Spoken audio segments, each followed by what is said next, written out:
natyrshëm, jo ke urë, po gjitha urët do të jenë komunikuese, domethënë sa më jo të lehta, po si të jenë të përshtatën kohës, që natyrshëm çdo njeri pa marrë parasysh fëmijët, për çdo njeri, i vjetri, i riu, nata, errësina, domethënë e simulon në gjitha mënyrat komunikimin më të mirë të mundshëm.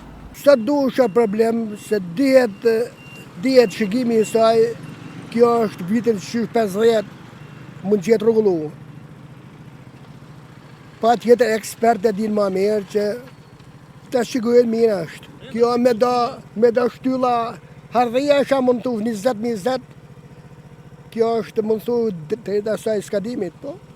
Inshallah dhe shtetin dorë, si të quhet e një paran. Po normal se aty mund bjeri plako, mund bjeri baktia, mund bjeri...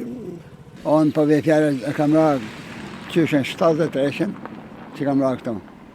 E majmen kështu. Këto kalojnë makineri Tirana. E dëmtojnë? E dëmtojnë pa tjetër, edhe fëmija, edhe pa sigurime. Kjo është urë shumë e ngushtë.